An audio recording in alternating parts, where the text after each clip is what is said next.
আসসালামু আলাইকুম রহমতুল্লাহি ওবরকাতুহু। সম্মানিত দর্শক, বাংলাদেশ সেনাবাহিনী নিয়ে বিস্তর আলোচনা হচ্ছে, সমালোচনা হচ্ছে, বিতর্ক হচ্ছে এবং সেনাবাহিনীর কতিপয় সাবেক কর্মকর্তা এবং আমাদের মতো যারা বাইরের সোশ্যাল মিডিয়াতে কাজ করেন,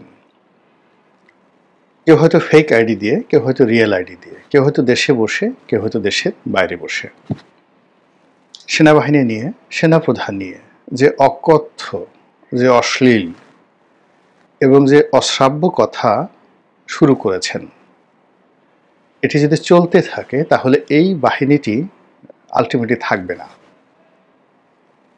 ভারতের যে একটা মাস্টার প্ল্যান যদি থেকে থাকে যে বাংলাদেশকে তারা দখল করে নেবে এবং সেই বাংলাদেশকে দখল করার ক্ষেত্রে যে বাহিনীটি আমাদের শিল্ড হিসেবে কাজ করবে সেটা হলো বাংলাদেশ সেনাবাহিনী। তো সেই সেনাবাহিনীকে নিয়ে আমরা যা কিছু করছি তার বিপরীতে সেনাবাহিনীর পক্ষ থেকে আসলে কিছুই করা হচ্ছে না। আমাদের দেশে একটা ভীষণ রকম যাকে বলা হয় প্রথা রয়েছে, সেটা হলো মানুষ একটু টাকা পয়সা হলেই বাঘ লালন পালন করার স্বপ্ন দেখে। এখন বাঘ লালন পালন করার অনেকগুলো নিয়ম আছে, মধ্যপ্রাচ্যে হয়, বাংলাদেশের স্বপ্ন দেখে, কিন্তু এখন পর্যন্ত কোনো বাঙালি রাজা বাদশা আজ পর্যন্ত কেউ বাঘ পালন করেছে এরকম দৃশ্য আমি বাংলাদেশে দেখিনি। তবে হ্যাঁ, সিনেমায় দেখা যায় যে ভারতের নিজাম তিনি তার রাজদরবারে বাঘ পুষতেন এবং তার সিংহাসনের পাশে একটি বাঘ থাকতো। ইদানিং চলচ্চিত্রে সেটা দেখা যাচ্ছে, বাস্তব ঘটনা আমরা কিন্তু সেটা জানি না। আমরা যেটা জানি যে বড় বড় রাজা বাদশারা বাঘ শিকার করতেন, অনেক বীরেরা বাঘ শিকার করতেন, ওই পর্যন্তই। কিন্তু আমাদের যে রাষ্ট্রযন্ত্র, সে রাষ্ট্রযন্ত্রে বাঘ বা রয়্যাল বেঙ্গল টাইগার রূপে সত্যিকার অর্থে যারা আমাদেরকে পাহারা দেন তারা হলেন সেই সেনাবাহিনী। এই সেনাবাহিনীর ইতিহাস আজকের নয়, সেই যে প্রথম সম্রাট শারগন সেই জমানা থেকে সেনাবাহিনী। তারপর মধ্যযুগে যখন অটোম্যানরা একটা প্রথম যাকে বলা হয় আর্টিলারি তারা গঠন করেছিলেন একেবারে নিয়মিত, এর আগ পর্যন্ত যেটা হলো সেনাবাহিনীর ধরন এবং প্রকৃতি ছিল আলাদা। কিন্তু সারা পৃথিবীতে মুসলমানরাই প্রথম একটা নিয়মিত সেনাবাহিনী, যেটা আজকে আমরা বাংলাদেশে ব্যবহার করছি, সারা দুনিয়াতে ব্যবহার করছে। তো সেই সেনাবাহিনীর নাম তারা দিয়েছিল জেনিসারি বাহিনী। এটি তারা বিশেষভাবে তৈরি করেছিল। তো যা হোক, এখন সেই সেনাবাহিনীর যখন লেখাপড়া হয়, ট্রেনিং হয়, সেখানে যে সকল গোয়েন্দা বিষয়াদি শেখানো হয়, সারা দুনিয়ার যত ভালো ভালো দিক রয়েছে, সেখানে কোড অফ নেপোলিয়ন, তারপরে সেখানে মাস্টার সানঝুর যে আর্ট অফ ওয়ার এবং অর্থশাস্ত্র, কৌটিল্যের অর্থশাস্ত্র সম্ভবত পড়ানো হয়। বাংলাদেশে হয় কিনা আমি বলতে পারবো না, কিন্তু অন্যান্য মিলিটারি বিশ্ববিদ্যালয়গুলোতে, এমনকি আমেরিকাতে পেন্টাগনে, এগুলোকে ধরে নেওয়া হয় বাইবেল। তারপর কিছু কিছু ব্যাটেলকে, যেগুলোকে বলা হয় ডেসিসিভ ব্যাটেল, এই সকল ব্যাটেলের ইতিহাস বছরের পর বছর পড়ানো হয় বিভিন্ন অ্যাঙ্গেল থেকে। যেমন জুলিয়াস সিজারের কয়েকটা যুদ্ধ রয়েছে, নেপোলিয়ন বোনাপার্টের কয়েকটা যুদ্ধ রয়েছে, তার মধ্যে নেপোলিয়ন বোনাপার্টের যে ইতালি আক্রমণ এবং মিশর আক্রমণ, এবং সেখানে যে মিশরের দ্য ওয়ার অফ পিরামিডের যুদ্ধ, এ দুটো বিশ্ব ইতিহাসে খুবই গুরুত্বপূর্ণ। ওয়াটারলু যুদ্ধ আরও গুরুত্বপূর্ণ। তারপর দ্য ব্যাটেল অফ ক্যান্নাই খুবই গুরুত্বপূর্ণ জুলিয়াস সিজারের। এরপর প্রাচীন বীর নেপোলিয়নের অনেক আগের আর আলেকজান্ডারের কিছু পরের, সেটা হলো হানিবল। তার বেশ কয়েকটা যুদ্ধ, বিশেষ করে তার ইটালি আক্রমণ এবং স্পেন জয়, এটাকে বিশ্বের মিলিটারি ইতিহাসে একটা মাইল ফলক মনে করা হয়। তো এভাবে বিশ্বের বিভিন্ন দেশের সামরিক বিদ্যালয়, মহাবিদ্যালয় এবং বিশ্ববিদ্যালয়, সেখানে নিয়মিতভাবে এই জিনিসগুলো নিয়ে একেবারে সেকেন্ড লেফটেন্যান্ট থেকে শুরু করে সর্বোচ্চ পর্যায় পর্যন্ত ক্রমাগত এগুলোর উপরই তাদেরকে পড়ানো হয়। শারীরিক যোগ্যতা, ফিটনেস এটা একটা পার্ট। তবে মিলিটারির যে কৌশলগত যে দিক, এটির সেটা হলো তার যে মিলিটারি জিনিয়াসনেস, যুদ্ধ কৌশল প্রণয়নের যে সক্ষমতা, চিন্তা, হৃদয় এবং মন, এ দুটোকে আলোকিত করাটাই আসলে একটা সামরিক বিশ্ববিদ্যালয়ের মানে অন্যতম গোল থাকে। তারপর যেটা থাকে হলো তার মধ্যে নেতৃত্বের প্রতিভা জাগানো, কৌশল জাগানো, এবং সবচেয়ে বড় ব্যাপার হলো যিনি জেনারেল হবেন তার দরকার হবে কূটকৌশল, কূটনীতি, গোয়েন্দাগিরি।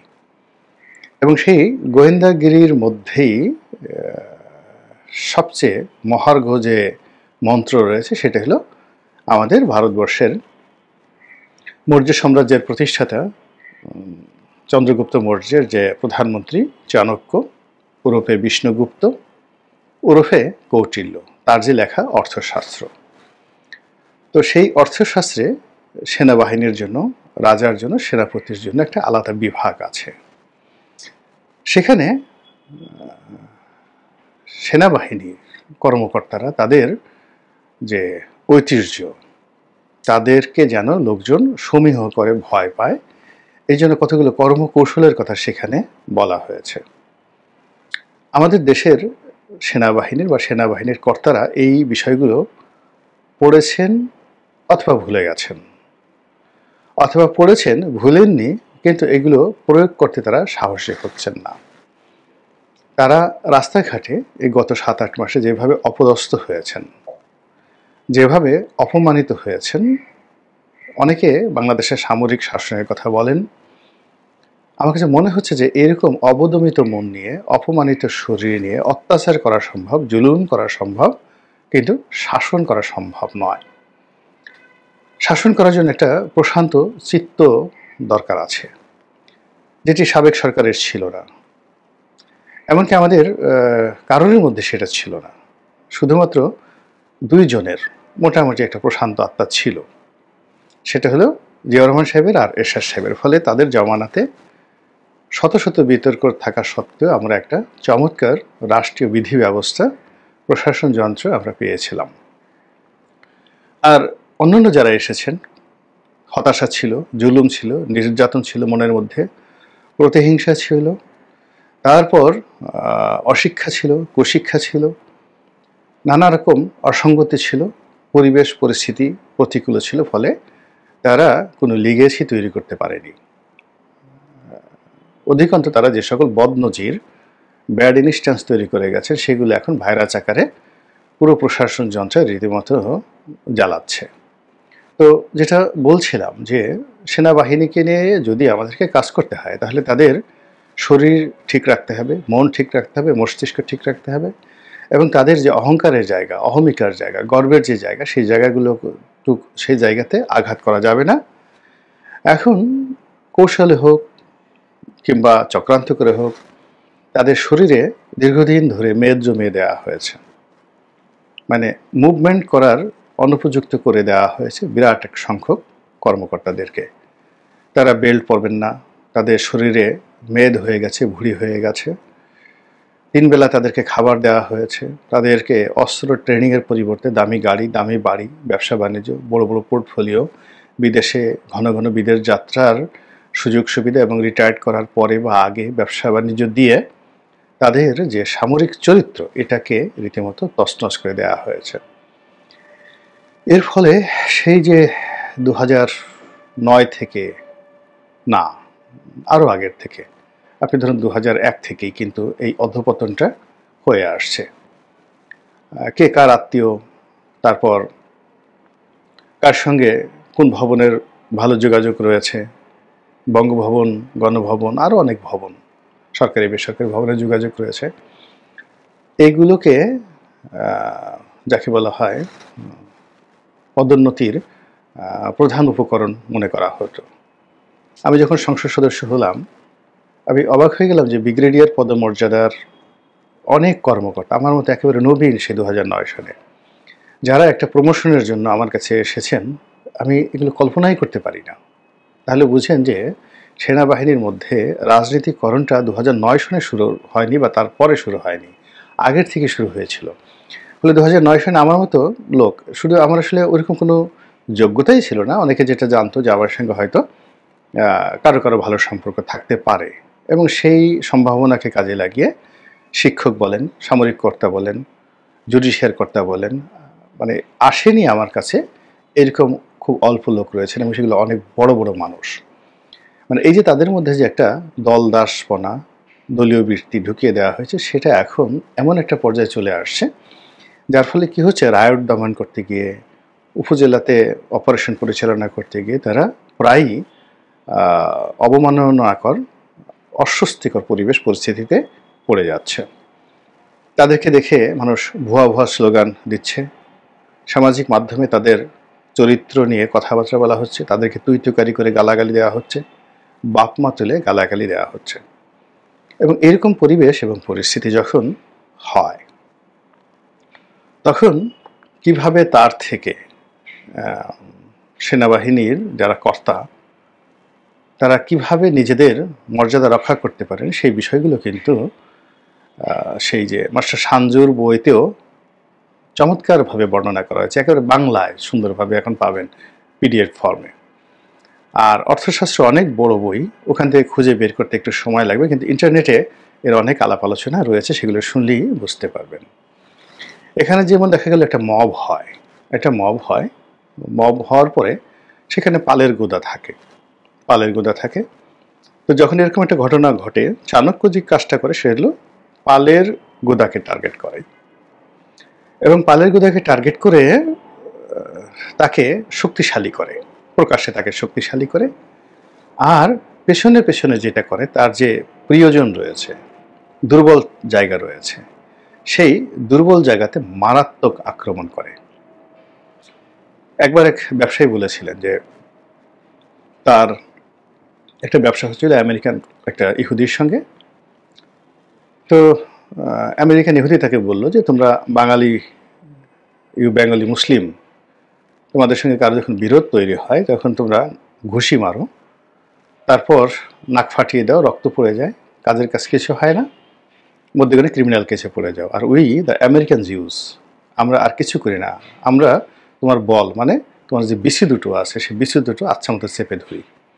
সেই বিসি দুটো চেপে ধরার সঙ্গে সঙ্গেই হাত উঁচু করে আত্মসমর্পণ করা ছাড়া তোমাদের আর কোনো উপায় থাকে না। তো এরপর তিনি আরও একটি বাজে শব্দ উচ্চারণ করে সেই ভদ্রলোককে একদম সোজা করে ফেলেছিলেন। তো এই বিষয়গুলো তো আজকে আমেরিকানরা বলছে বা আমরা আলোচনা করছি, কিন্তু এগুলো আজ থেকে 2400 বছর আগে চাণক্য কিন্তু এই বিষয়গুলো বলে গেছে।